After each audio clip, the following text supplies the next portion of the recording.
Everybody, this is Dream, and today we have a three-game slate for the NBA. It's a little small slate, so that's kind of nice to change the pace from the crazy big slates we've had the last few days. Not only that, but there's not nearly as many injuries as we've been dealing with. It's been really hard, from that perspective. The pricing doesn't seem that bad today, despite the fact there's only three games. But of course, with the teams that are playing, there's a lot of streaky players that have ups and downs. So we're definitely going to be prioritizing, situational gameplay situations. So, for instance, if a guy is, up and down a lot, but if he's in a great situation, he'll definitely be an advantage today. So, obviously, you're going to have to play guys you probably don't normally play on such a small slate like this. And obviously, I always recommend playing light on these tiny slates because they're kind of boom or bust type of situations. But ironically, I do think scoring will be pretty good today because all three games have high scoring potential. So, with that said, let's get into the injury report. For the Rockets, we have Sengun and Gordon both questionable and Tate out. Those situations will definitely make a difference for how we could potentially build a lineup. For the Lakers, Beverly is out and LeBron is probable. For the Spurs, Josh Richardson's questionable and McDermott is questionable. For the Jazz, Conley is doubtful. And for the Suns, Chris Paul is questionable and Cam Johnson's out. So not a whole lot there. We do have a couple guys that are questionable and a couple guys that are out. That could definitely change how we go about the slate. But overall, I think this slate is actually fairly decent, which is a little surprising. Usually these tiny slates are kind of rough.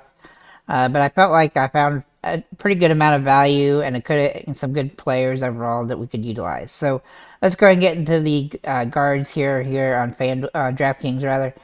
So we're gonna look at Trey Jones first for Spurs. He's at $6,000, and now his price has actually come down a little bit. He had some rough games for a little bit, but he still has fairly good upside in this matchup at this price point. I wish he was a little bit cheaper, but I can't complain too much considering the fact that he is one of the few guys on the slate that looks like he has potential to 5x or higher. So overall, he just seems like he's in a good spot, especially with injuries to the Lakers. That's going to give him some advantage as well. Josh Giddey for Oklahoma City, even though everybody's back for Oklahoma City, he's been playing pretty well. He's very boomer bust, but he has 45 point upside. And so in this plus matchup, I definitely like him on the slate. Then we'll look at Colin Sexton here for Utah. As long as he continues to start, even though this is a tough matchup, his price point is still pretty fair. It's not as ideal as it was, but it's pretty fair for what he can do when he's the starter, assuming he can play the minutes and stuff. He should have plenty of opportunity here to 5x or more. Then we'll look at Devin Booker. Obviously, if Chris Paul is out, this would definitely give him a bigger potential. But overall, this matchup is pretty good for him, and he's been playing pretty solid.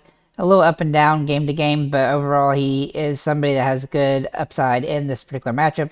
And then probably my safest play at this position is Shai Alexander, actually.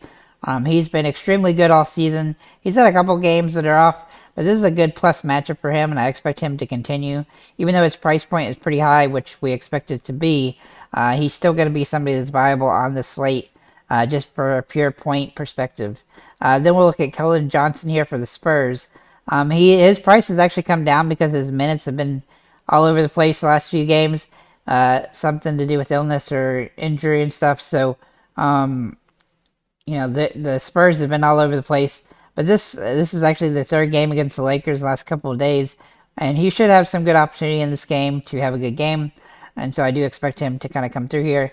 Alec Pokusevski for Oklahoma City. When he started, he's been extremely good, and assuming that he does start today, his price is just too cheap for what he's been doing. Again, he has been all over the place minutes-wise and stuff, but if he does get the start, then he'd be a guy that I really like.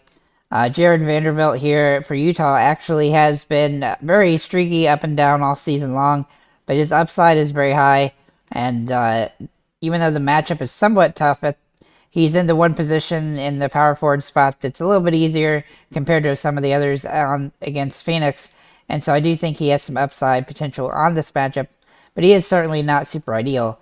Then we're going to look at Kenyon Martin for Houston here.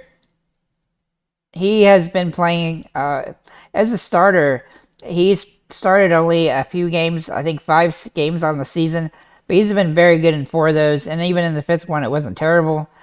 So I expect him to, if he does start today, which it looks like he might, we're just going to have to check on that. But if he does, then you're going to want to take a look at him as a potential value play on the slate. He's not super ideal, obviously, and Gordon is definitely in play as well if he does end up playing and starting. But if Kenyon Martin starts, then we have to take a look at him here. Then for centers, we're going to look at 2 guys, DeAndre Ayton, who's been really solid with Chris Paul out. Obviously, if Chris Paul plays, that could hurt him a little bit, but I still expect him to continue to play well, especially a plus matchup where he's going to have to play big minutes. And then finally, last but not least, Anthony Davis for the Spurs, or for the Lakers rather. He's just been on an absolute tear lately, and he's gone up against a team that he has just blasted for 65 fantasy points per game over the last 2 seasons in the Spurs, and so I expect him to have another good game here tonight. So that's what I have for DraftKings. Let's go ahead and get into FanDuel here. So for FanDuel, we're going to start with Trey Jones for the Spurs. His price point isn't quite as ideal over here as is on DraftKings, but he still has upside in this matchup, and he's been playing pretty inconsistent this lately. But I expect him to play well in this matchup just because the Lakers are not good at point guard. Then we'll look at Shai Alexander, who's probably the safest play on the board just from a pure points perspective. He's been very consistent this season, and he has a lot of upside, and his price point is, while it's up, it's still viable. Then we'll look at Jalen Green for Houston. Excuse me. He's been pretty good this season, though his price has come up above what I typically like to pay for him. But in a short slate like this, he's somebody that's definitely viable. Then we're going to look at Devin Booker for Phoenix. He's been playing pretty solid with Chris Paul out, though he hasn't really been 5xing all that much. But he does have upside in this matchup, and if Chris Paul is back, that might actually help him more. Then we'll look at Lonnie Walker here for the Lakers against the Spurs.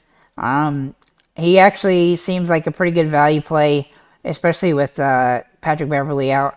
And so I look for him to be a value option. Even though he's been very streaky, he has upside in this matchup in a plus game where he should get plenty of minutes. Then we'll look at Keldon Johnson, who I do like here today. His price point has come down quite a bit here on FanDuel, even more so than on DraftKings, and he definitely has a lot of upside at this price. But obviously his minutes have been all over the place lately due to injury and stuff like that. Then we'll look at Kenyon Martin Jr. for Houston. He's very up and down, but when he does start, he tends to have really good games. If he's a starter, then I'm going to like him. If he isn't, then I probably would want to pass on him.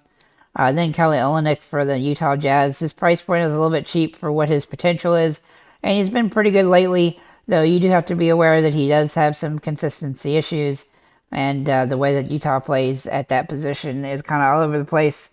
Alec Pokusevski,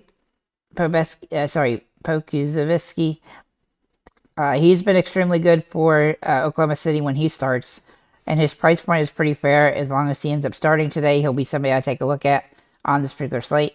Then Jared Vanderbilt for Utah. He looks like he's in a pretty good spot here. Also very streaky, but he has a good upside in this matchup. A couple of the big guys for Utah will probably do well, despite Phoenix being pretty tough defensively. Then DeAndre Ayton for at center for Phoenix. He's probably one of my favorite plays, especially if Chris Paul ends up being out, because he's been playing extremely well with Chris Paul out. Now, if Chris Paul does play, that would hurt him a little bit, but he still has upside here, and he's been playing well very lately. And then finally, Anthony Davis for the Lakers. He's just been on an absolute tear lately, and he looks like a good play again. Now, keep in mind that he does come with his, injury risks and everything else. So, but with a short slate like this, where you don't have a lot of good options, he's definitely somebody that can fill up the stat sheet. With that said, guys, thank you for liking, commenting, subscribing. If you have any comments or questions, feel free to leave them below, and have a nice day, guys.